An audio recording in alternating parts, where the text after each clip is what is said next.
బులెటిన్లో breaking news చూస్తున్నాం. Central bureau of investigation కి బీఆర్ఎస్ ఎమ్మెల్సీ కవిత లేఖ రాశారు. ఢిల్లీ లిక్కర్ స్కామ్ కేసులో రేపు విచారణకు హాజరు కావడం లేదని ఆమె లేఖలో పేర్కొన్నారు. ముందస్తు షెడ్యూల్ ఫిక్స్ కావడం వల్ల విచారణకు హాజరు కావలేకపోతున్నామని తెలిపారు. కాగా లిక్కర్ ఢిల్లీ స్కామ్ కేసులో విచారణకు హాజరు కావాలని ఎమ్మెల్సీ కవితకు సిబిఐ నోటీసులు ఇచ్చిన విషయం తెలిసిందే. ఈ నెల 26వ తేదీన తమ ఎదుట విచారణకు హాజరు కావాలని సిబిఐ ఆదేశించింది. ఈ నేపథ్యంలో రేపటి విచారణకు హాజరు కావడం లేదని ఆమె లేఖ రాశారు. దీంతో కవిత సిబిఐ విచారణకు హాజరు అవుతారా లేదా అన్న ఉత్కంఠకు తెరపడింది. కవిత లేఖపై సిబిఐ ఎలాంటి నిర్ణయంపై తీసుకుంటుందోనని సస్పెన్షన్ నెలకొంది.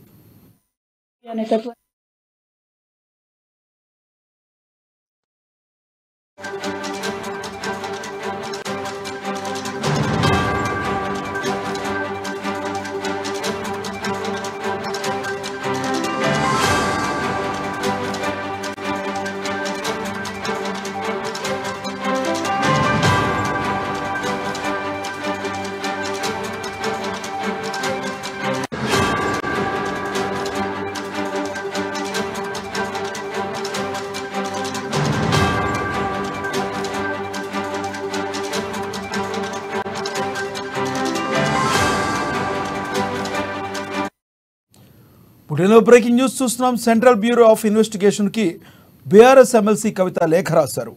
ఢిల్లీ లిక్కర్ స్కామ్ కేసులో రేపు విచారణకు హాజరు కావడం లేదని ఆమె లేఖలో పేర్కొన్నారు. ముందస్తు షెడ్యూల్ ఫిక్స్ కావడం వల్ల విచారణకు హాజరు కాలేకపోతున్నారని తెలిపారు. కాగా ఢిల్లీ లిక్కర్ స్కామ్ కేసులో విచారణకు హాజరు కావాలని ఎమ్మెల్సీ కవితకు సిబిఐ నోటీసులు ఇచ్చిన విషయం తెలిసిందే. ఈ నెల 26వ తేదీన తమ ఎదుట విచారణకు హాజరు కావాలని సిబిఐ ఆదేశించింది. ఈ నేపథ్యంలో రేపటి విచారణకు హాజరు కావడం లేదని ఆమె లేఖ రాశారు. దీంతో కవిత సిబిఐ విచారణకు హాజరు అవుతారా లేదా అన్న ఉత్కంఠకు తెరపడింది. కవిత లేఖపై సిబిఐ ఎలాంటి నిర్ణయంపై తీసుకుంటుందోనని సస్పెన్స్ నెలకొంది.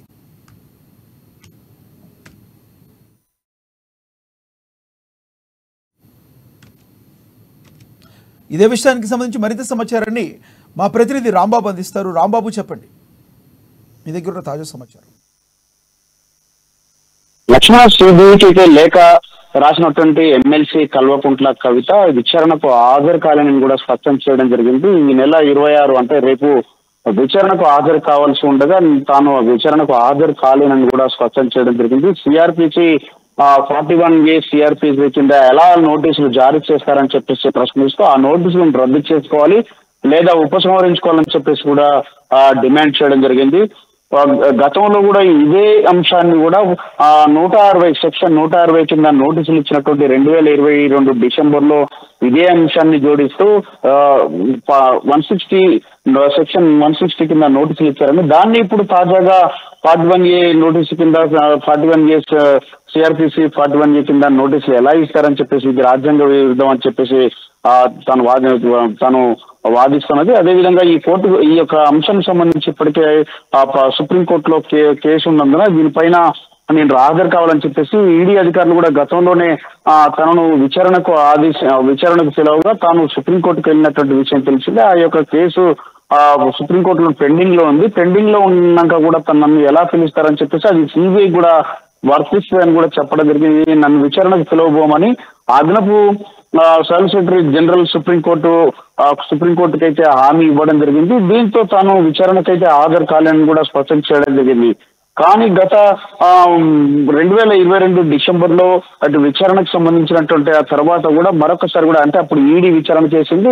తర్వాత ఢిల్లీకి వెళ్లి విచారణకు హాజరైనటువంటి కవిత ఇప్పుడు మరొకసారి కూడా విచారణకు హాజరు కావాలని చెప్పేసి ఇటు సిబిఐ అధికారులతో నోటీసులు పంపడంతో తాను ఈ యొక్క ఎన్నికల షెడ్యూల్ ఉన్న నేపథ్యంలో పార్లమెంట్ ఎన్నికలు ఉన్నటువంటి నేపథ్యంలో ముందే ఉన్నటువంటి షెడ్యూల్ ప్రకారం తను వివిధ ప్రచారాలకు అదేవిధంగా వివిధ కార్యకర్తల సమావేశాలకు వెళ్లాల్సి ఉంది కాబట్టి ఎన్నికల సమయంలో కావాలని చెప్పేసి తనమైన ఈ యొక్క నోటీసులు ఇచ్చి రాజకీయంగా వాడుకోవాలని చూస్తున్నారని చెప్పేసి కావాలని చెప్పేసి ఇలాంటి వాటిని జారీ చేయడం తనకు ఇది కరెక్ట్ కాదని చెప్పేసి దీన్ని వెంటనే రద్దు చేసుకోవాలని చెప్పేసి కూడా డిమాండ్ చేయడం జరిగింది. కానీ ఇటు ఢిల్లీ లిక్కర్ స్కామ్ లో ప్రధానంగా ఆరోపణలు ఎదుర్కొంటున్నటువంటి ఇటు ఎమ్మెల్సీ కవిత గతంలో ఉన్నటువంటి వాళ్ళందరూ కూడా కవితతో అంటే సంబంధాలు ఉన్నాయని చెప్పేసి ఇటు అరెస్ట్ అయినటువంటి వాళ్ళందరూ కూడా అప్రూవర్ గా మారడంతో ఇటు కవితకు సంబంధించినటువంటి అంశంలో ఇటు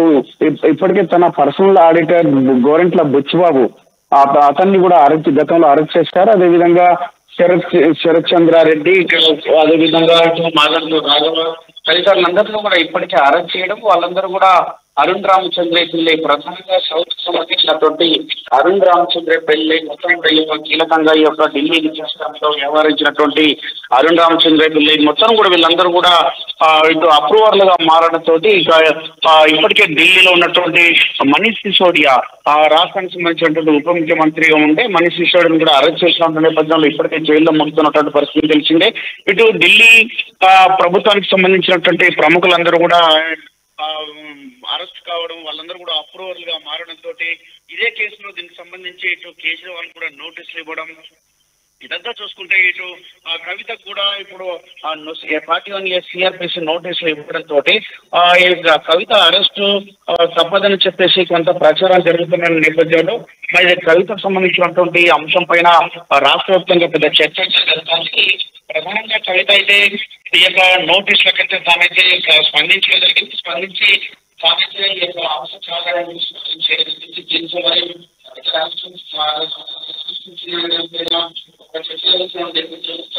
ఈ స్టేట్మెంట్ చూడటం ఇటు సిబిఐ కూడా ఇంతవరకు అయితే ఇంకా స్పందించలేదు. తాను ఇప్పుడే లేఖ రాసింది కాబట్టి దీనిపైన సిబిఐ స్పందించేటువంటి అవకాశం ఉంది. గతంలో సిబిఐ కూడా ఇంటికొచ్చి తనను విచారణ చేసినటువంటి పరిస్థితి ఉంది. తాను ఒకవేళ విచారణ చేయాల్సిందో నువ్వు వచ్చి విచారణ చేయండి తప్పితే నేనైతే రావాలని కూడా స్పష్టం చేయడం జరిగింది. గతంలో ఇటు కవిత సిబిఐ విచారణలో కూడా చిన్న అడిచమలు ఉన్నాయి. విచారణ అంటే సమాచారం కోసం విచారణ చేసామని సిబిఐ అధికారులు ఈసారి అంటే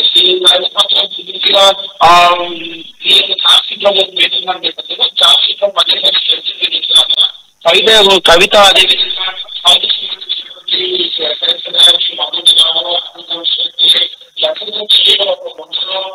కూర్చొని అంశాలు ఇతర పాలసీలో మొత్తం కూడా ఆ కవిత ప్రాబ్లం ఉన్నదని చెప్పేసి నోటీసులు ఇచ్చినటువంటి సందర్భంలో కూడా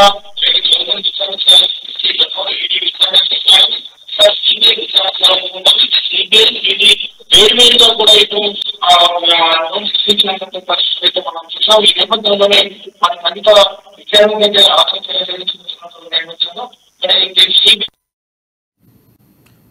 థ్యాంక్ యూ రాంబాబు.